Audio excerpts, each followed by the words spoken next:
Mr. President. Senator from Massachusetts. Thank you, Mr. President. And I want to say thank you to the senator from Oregon. I am grateful for your leadership in making sure that America understands exactly what the Republicans are up to and how they've just got one central mission, and that is cut services for everybody else, cut all the things that ordinary folks depend on so that they can deliver tax cuts for a handful of billionaires. It is obscene, and I appreciate how you pointed out. I am here because co-presidents Donald Trump and Elon Musk are taking a chainsaw to our federal government, hurting families in Massachusetts and all across the country. You know, it's almost like they drew up a list of every program that families rely on, everything that's valuable to families, and then went through the list and said, let's cut that, let's cut that, let's cut that. And why? To pay for tax cuts for billionaires. Thanks to Donald Trump and Elon Musk, Grandma will have to drive hours if she has a problem with her Social Security check and needs someone to help her straighten it out. Why? Because Trump and Musk are closing the Social Security office in her neighborhood. And while they're at it, make it even harder by shutting down the phone lines. Thanks to Trump and Musk, the after-school program that gives kids a safe place to be after classes are over and before mom and dad get home from work, they want to cut those programs. Same with the aides that sit in classrooms with kids who need a little extra help learning how to read. Thanks to Trump and Musk, critical medical research came to a screeching halt. Research that could help save lives and find cures for awful diseases. Musk and Trump say that these cuts are about efficiency. That is a lie. Let's be clear. Trump and Musk are creating this sandstorm of chaos while they make these cuts because they want to distract us from what is really going on. They want to grease the skids for giant tax giveaways for their billionaire buddies and pay for it on the backs of working people. And now, today, Republicans in Congress are putting forward a proposal to deliver these tax cuts for the wealthy and well-connected, and they are asking us to vote on it tonight. This bill and Trump and Musk's cruel agenda isn't good for Massachusetts, and it isn't good for our country. I'm hearing from families at home in Massachusetts who are feeling the pain right now. Start with medical research. Medical research powers our economy in Massachusetts, and it is the reason that we have had incredible breakthroughs like vaccines and cancer drugs that save lives. So how did Donald Trump and Elon Musk thank the doctors and the researchers who are doing this work? By canceling tens of millions of dollars in federal funds that support medical research at Massachusetts hospitals, universities, and healthcare providers on everything from clinical trials to pandemic readiness. And they did it just weeks after Trump tried to cut the funding that keeps the lights on at our community health centers. So to anyone who believes in science and believes in investing in cures for horrible diseases, now is the time to fight back.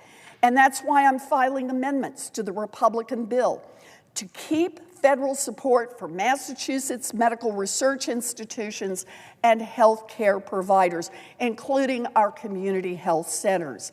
And it's why I'm filing another amendment to fight back against Trump and Musk's National Institute of Health funding cuts, because we are a country that believes that we should invest in finding a cure for Alzheimer's, for diabetes, for cancer, and for other diseases. And on education. Education levels the playing field. It gives every kid a fighting chance. Doesn't matter to Trump and Musk, just this week, they slashed millions of dollars in funding for K-12 education in our Commonwealth. shut down a regional office in Boston that helps administer Head Start, canceled millions of dollars in funding that was helping pay for kids' school lunches.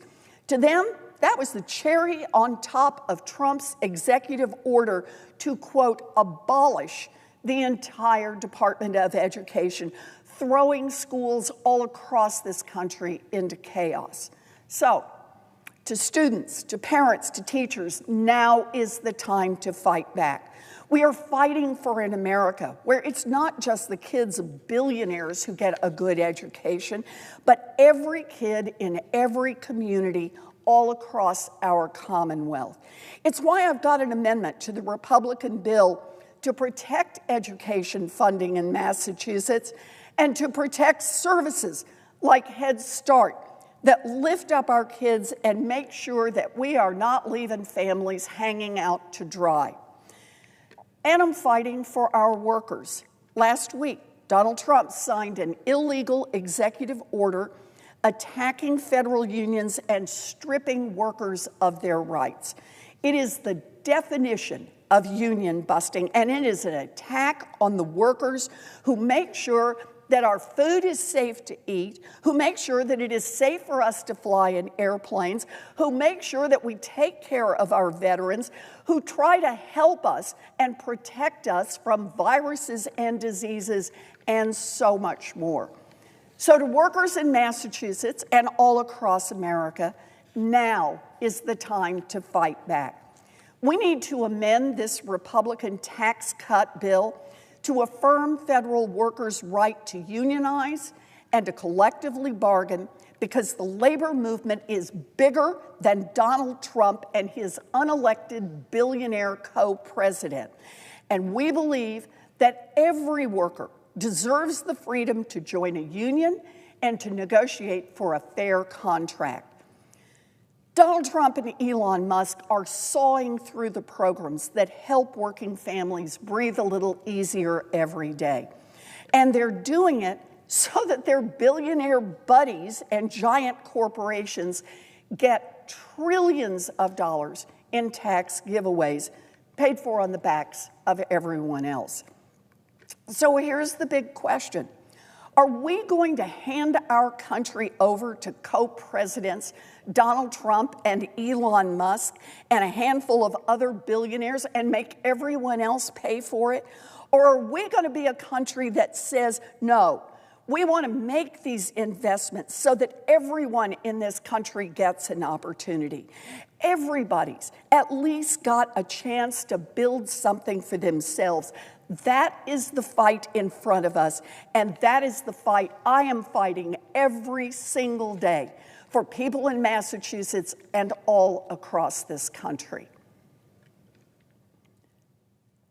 Our public schools are the foundation of our future, but Donald Trump and Elon Musk are trying to end public education as we know it. Trump fired 1 out of every 2 federal education workers. And then the next day, the application for federal financial aid for millions of students went down. Then he signed an executive order to abolish the Department of Education. So he fires the workers at the Department of Education, the federal financial aid for millions of students goes down, and then he just tries to end the entire Department of Education. States are already ringing the alarm bell that funding for little kids' school lunches is at risk. Kids with disabilities could lose their classroom aid.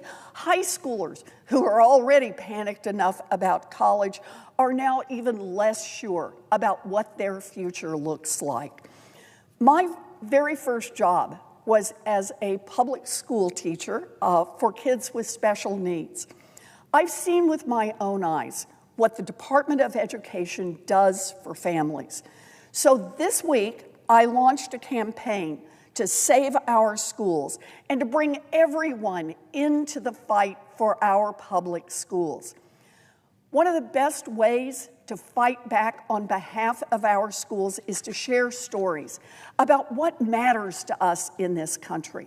We know the power of telling stories and the power of organizing people and bringing them into this fight. So I asked people all across this country to share a story about a public school teacher who made a real difference in their lives. In the first 24 hours after I put out that call, we got a flood of messages from people in communities all across this country who just wanted a chance to tell a story about a teacher who made a difference in their lives. So I want to read some of those into the congressional record here. Quote, "I am visually impaired. My high school teacher consultant defended my rights in the classroom. I was able to graduate and am now on my way to a Master of Public Policy at Georgetown because of him." That's how teachers make a difference.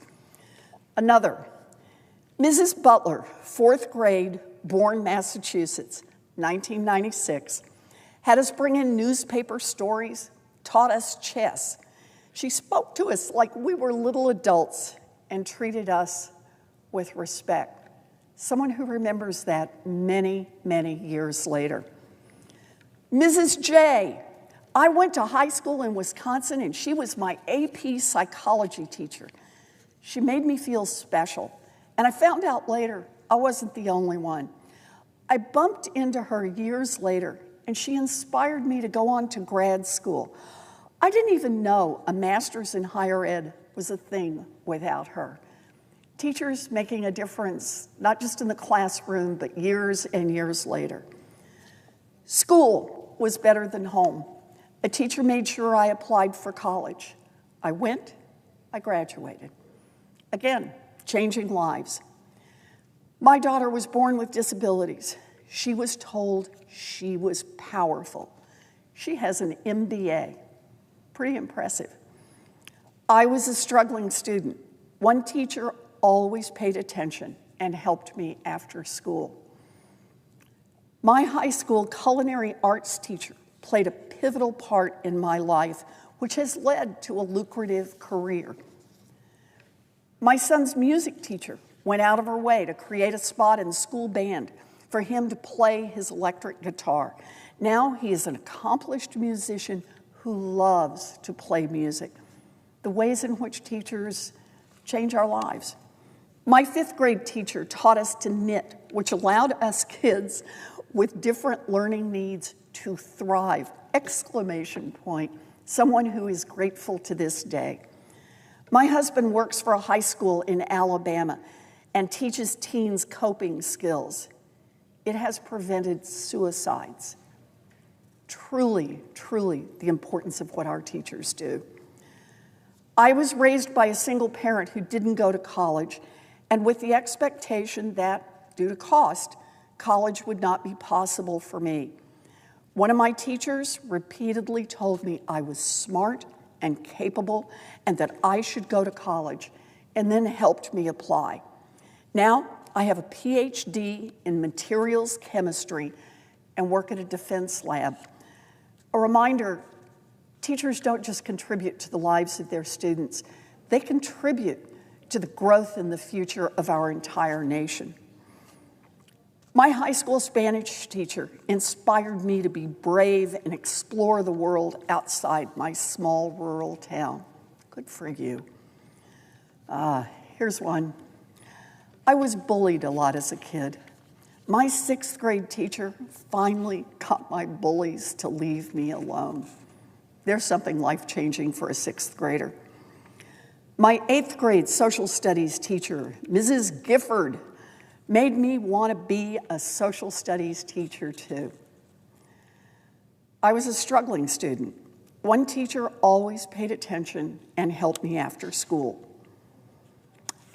High school Spanish teacher inspired me to be brave and explore the world outside my town. Had a public school system not worked for my child, she wouldn't be where she is today. My American Studies teacher enthusiasm inspired my love of politics and history. Here's one from a teacher. I'm a public school teacher for deaf and hard of hearing students. I became one because I had an individualized education program, or IEP. I continue to be inspired by Mrs. Baumler, who showed me what project-based learning and collaborative education can be. My daughter's kindergarten teacher seeks grants on her own time to help her kids adjust. Mrs. Snyder is the only person who told me I could have a career in the arts. Mrs. Tolel, my sewing teacher, she was very kind to me at a moment in my life. We remember those moments. Both my kids have been in special education. One has a PhD, the other is in law school. I have my own story. Nobody in my family went to college. It was a second grade teacher, Mrs. Lee, who scooped me up and whispered in my ear that I was special and that I could be a public school teacher. And at that moment, my entire life changed. For all the rest of my growing up years, whenever someone asked me anything about my future or what I was interested in, I would stand a little taller and say, I'm going to be a teacher. It guided my entire life. I am grateful to have an opportunity to say thank you to Mrs. Lee. The federal government has invested in our public schools, in keeping class sizes smaller, in making sure that teachers' aides for the kids who need extra help are there, and in after-school programs so that working parents can know that their kids are in a safe place where they can do their homework or have some fun. Taking that away from our kids so that a handful of billionaires can scoop up some tax giveaways and be even richer is just plain ugly. And I will fight it with everything I've got. Next, I want to talk for a minute about Social Security. Right now, Donald Trump and his unelected billionaire co-president, Elon Musk, are trying to rip away Social Security benefits from millions of Americans. You know, two people who do not have a clue about how important Social Security checks are and what they mean to families, two people who just don't understand that at all, are Elon Musk and Donald Trump. And that's why they are willing to attack Social Security so that they can pay for tax cuts for a handful of billionaires. Now, let's be clear. Social Security is not charity. It is not some giveaway, not something that a few rich people hand out coins to old folks. Social Security is a program that people pay for all of their working lives.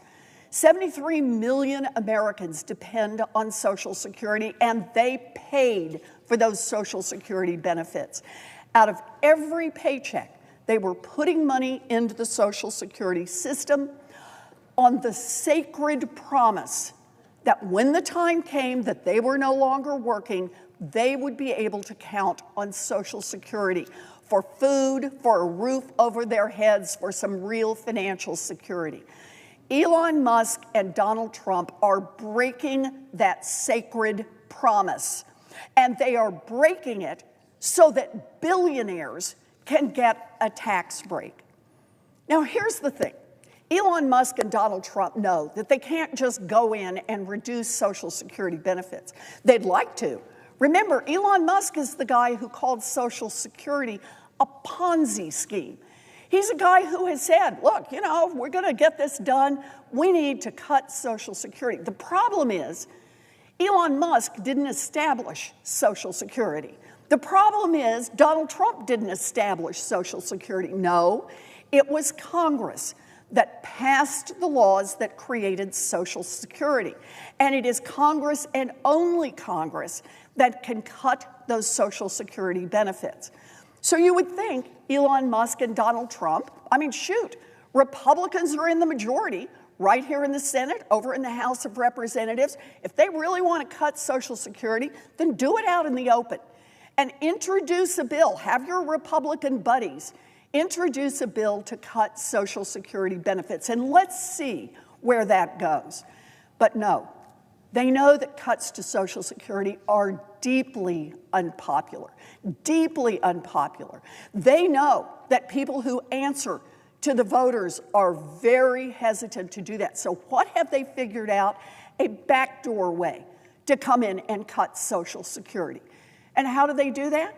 They just make it harder and harder and harder to get the Social Security benefits that people paid for year after year after year. Make it harder to correct an error. Make it harder to apply. Make it harder to get any help if your check doesn't arrive. And all of that has the effect, just a little over time, of cutting more and more people out of the system, fewer and fewer people who get what they paid for. How do they do that? Well, they shut down the phone system. So you got a problem and you try to call and get it straightened out? Nope. Donald Trump and Elon Musk want to just shut that down, so that's not available. They're closing Social Security offices. So instead of being able to go to the office near your home, you may have to drive an hour or 2 hours or 3 hours to get to a Social Security office. And what if in your 60s, in your 70s, in your 80s, in your 90s, you're not able to drive? You can't get to that office? Well, either you give up or you find somebody who will be able to take you there. But even after you get there, you can't get the problem solved because there aren't enough people. We're already hearing about lines that are 50 people long, that it takes 4 and 5 hours to make your way through a line, which is a pretty tough burden on many of our seniors. If the Social Security office closes before you can actually get to the front of the line, too bad. See if you can get a ride and come back another day. So what will that mean? Some people won't start their benefits when they're legally entitled to do it. Some people won't get problems corrected. Some will just give up without getting what they are legally entitled to. Another way to cut Social Security benefits and cut them and cut them. And again, why do that? Why impose that kind of misery on people around this country? Only so that Elon Musk and Donald Trump can pay for tax giveaways to a handful of billionaires and billionaire corporations. This is fundamentally wrong. We need to get our priorities straight. We need to honor our sacred promises under Social Security, and we need to tell those billionaires and billionaire corporations they can pay their fair share to make this country work. That's the fight that we are having on the floor of the Senate today, and that is the fight between Republicans and Democrats right now in Washington. I know which side I stand on, and I see which side the Republicans stand on. This is ultimately what our entire debate is about right now, and that is, who does this government work for? Donald Trump, Elon Musk, and their Republican enablers here in the United States Senate are making that clear through their budget. You want to understand somebody's values? Take a look at their budget. And that is true for the budget of the United States of America. Because Republicans are in the majority, they're the ones who put the budget forward. And that's what we're debating today. It is a budget that is about tax cuts for the wealthiest Americans. And the price tag for these tax cuts keeps going up. Because instead of being embarrassed about the cuts to Social Security, instead of being embarrassed about the cuts to medical research, instead of being embarrassed about the cuts to public education, Republicans are in the business now of doubling down and doubling down again. The first version of this budget that they put out would have given away about $4.7 trillion, an amazing amount of money that would have been soaked up mostly by millionaires, billionaires, and giant corporations. And then Next round, the price went to $5 trillion. As of this morning, the best independent estimates of the costs of the Republican plan is $7 trillion in giveaways, paid for by our public school kids, paid for by our seniors who need health care, paid for by people who rely on Social Security, paid for by cutting medical research, paid for by our Veterans Administration, paid for out of the backs of the work that is done for families all across this country. This is a moment in American history when it's put in front of us in the starkest terms, who do you think government should work for? And the Republicans, with their budget, have made clear they think government should work even better for a handful of billionaires and billionaire corporations. And when they worry about the costs, they say, we know how we can fix the cost problem. We'll just cut the funding that goes to public education. We'll just cut the funding that goes to medical research. We'll just cut the funding that goes to the Veterans Administration that helps our vets. We'll cut the funding that Americans rely on all across this country. That's where we are right now. And Democrats are fighting back. Look, we don't have the votes. I get that. Democrats only have 47 in the Senate, Democrats plus independents. Republicans have the majority of votes. But what we have is people across this country who are saying, that's not what I want. That's not what I voted for. I don't want to see our country do giant tax giveaways for billionaires. I want to see our country continue to support public education. I want to see our country continue to invest in medical research. In fact, a lot of people around this country think we ought to be doing more of that. Let's put more investments in. Alzheimer's, for example. We're getting closer and closer to a cure, or at least a treatment. If we don't find that treatment, we're going to be spending billions more down the line to take care of people who have fallen prey to the ravages of Alzheimer's. Let's invest in research now. It saves families a lot of heartache and frankly saves us a lot of money, but not Donald Trump and Elon Musk and the Republicans. They say, nope, let's just cut those research dollars in half. And if that means ending clinical trial programs, they don't care. Not their problem. They're doing just fine. Cut those programs. It is bad for our families and it is bad for our economy. But Trump, Musk, and the Republicans basically just don't care. Same kind of problem on public education. You know, I love Save Our Schools that we launched just a little over a day ago. And the stories have flooded in of people of all ages, people from all different parts of the country, people who have all different kinds of jobs right now who say, oh, yes, I remember that teacher. I remember my second grade teacher who changed my life. I remember that sixth grade teacher who taught me how to deal with the bullies. I remember the high school teacher who told me I really could do something more and encouraged me along.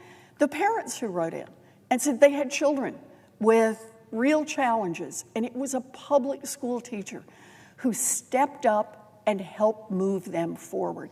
We focus on the teachers here, but it's the whole group that has committed their lives to our public education system. It's the bus drivers, it's the folks who work in the cafeteria, it's the people who order the supplies to keep it all going. And they all do it because they believe in investing in our future. They believe in an America that we build, an America that gives every kid a fighting chance. Now, I started out as a public school teacher with kids who had special needs.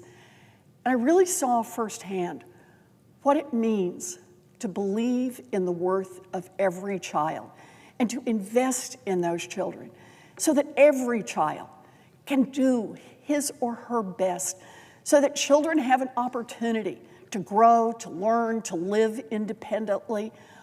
All of that is the commitment of our public schools and our public school educators.